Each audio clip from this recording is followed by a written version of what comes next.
चीन की फेफड़े फुलाने वाली बीमारी अब देश दुनिया के लोगों को भी डरा रही है। भारत के भी कई राज्यों में इस बीमारी को लेकर अलर्ट घोषित कर दिया गया है।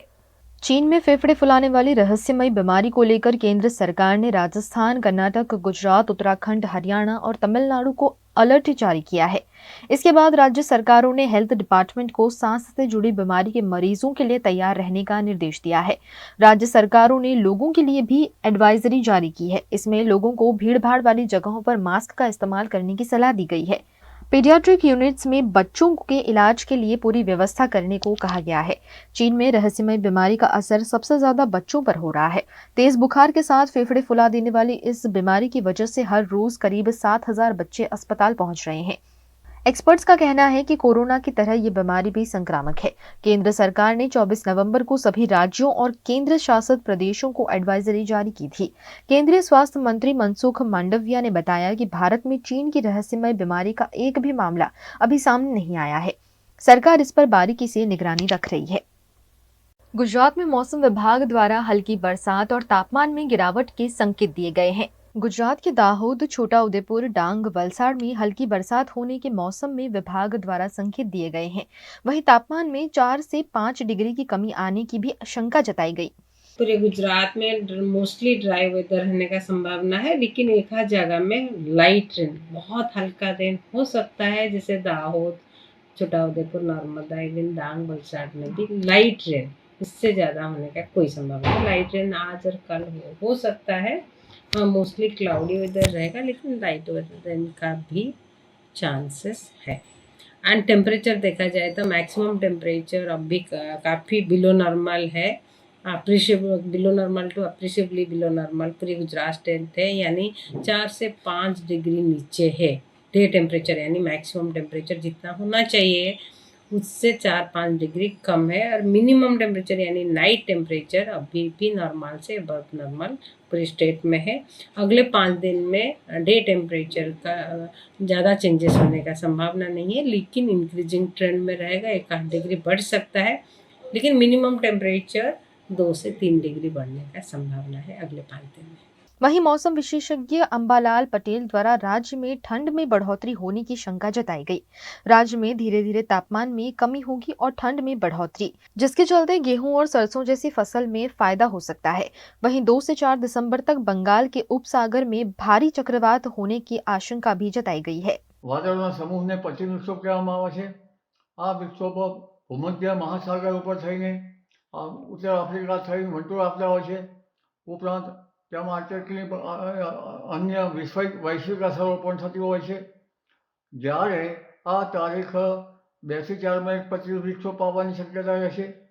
ત્યારબાદ તારીખ 2 થી 16 દક્ષિણ ભારતમાં ભારે વરસાદ થવાની શક્યતા રહેશે અને આ અરસામાં ડિસેમ્બર તારીખ 2 થી 4 માં બંગાળના ઉપસાગરમાં ભારે ચક્રવાત સર્જાવાની શક્યતા રહેશે। લગભગ 8 ડિસેમ્બર સુધી આ ચક્રવાતનું જોર રહેશે, જેના કારણે દક્ષિણ પૂર્વીય ભાગોમાં ભારે વરસાદ થશે, જેની અસર છેક મધ્યપ્રદેશ સુધી થશે અને વાદળવાયુ અને વરસાદ થશે। હવે જે વરસાદ થશે એ હીમયુક્ત લગભગ ઠંડા પવનનો વરસાદ થશે। એટલે ઉત્તરીય પર્વતીય પ્રદેશોમાં ભારે વરસાદ થશે અને ઠંડા પવનના સુસવાટા હવે ડિસેમ્બર તારીખ 2 પછી આવતા જશે। ડિસેમ્બર તારીખ 2 થી 16 માં પશ્ચિમ વિક્ષોભ બીજો પણ આવશે, પરંતુ તારીખ 14 થી 16 માં જે પશ્ચિમ વિક્ષોભ આવશે તેમાં વાદળવાયુ વધારે આવવાની શક્યતા રહેશે અને બીજો એક પશ્ચિમ વિક્ષોભ લગભગ 19 થી 22 તારીખમાં આવશે, જે ઉત્તરીય પર્વતીય પ્રદેશો ભારે વરસાદ કરશે અને ગાત્રો થીજવતી ઠંડી પડશે। એટલે હવે ધીરે ધીરે ठंडी जोर बढ़े। गुजरात के वडोदरा में शहर ट्रैफिक पुलिस द्वारा ट्रैफिक के नियमों का उल्लंघन करने वाले वाहन चालकों के खिलाफ कड़ी कार्यवाही की जाएगी। वडोदरा शहर ट्रैफिक पुलिस द्वारा अब ट्रैफिक नियमों का उल्लंघन करने वाले वाहन चालकों के खिलाफ सख्त कार्यवाही करने की तैयारी शुरू कर दी है। यूं तो पुलिस द्वारा सीसीटीवी फुटेज के आधार पर वाहन चालकों को दंड दिया जाता है। दंड की रिसिप्ट ई चालान द्वारा वाहन चालकों के घर पहुंचाई जाती है, लेकिन अब ट्रैफिक नियमों का उल्लंघन करने वाले वाहन चालकों से स्थल पर ही दंड वसूला जाएगा। शहर के विविध इलाकों में लगभग 27 पॉइंट पर ट्रैफिक पुलिस द्वारा रैंडम चेकिंग की जाएगी और बड़े दंड भी स्थल पर ही वसूल किए जाएंगे। वाहन चालकों के पास कैश न होने की स्थिति में यूपीआई के माध्यम से पेमेंट लिया जाएगा और पेमेंट नहीं किया गया तो ई चालान जनरेट किया जाएगा। रॉन्ग साइड से जाने वाले 2 और 3 व्हीलर के चालकों से 1500 रुपए, कार सहित के चालकों से 3000 और अन्य वाहन चालकों से 5000 रुपए तक का दंड वसूल किया जाएगा। इस संपूर्ण कार्यवाही में लगभग 200 ट्रैफिक जवान तैनात रहेंगे। गुजरात के सूरत में सचिन जीआईडीसी इलाके में स्थित केमिकल बनाने वाली अर्थर फैक्ट्री में आग लगने की घटना सामने आई है। गुजरात के सूरत के सचिन जीआईडीसी इलाके में स्थित अर्थर इंडस्ट्री में ज्वलनशील केमिकल तैयार किया जाता है।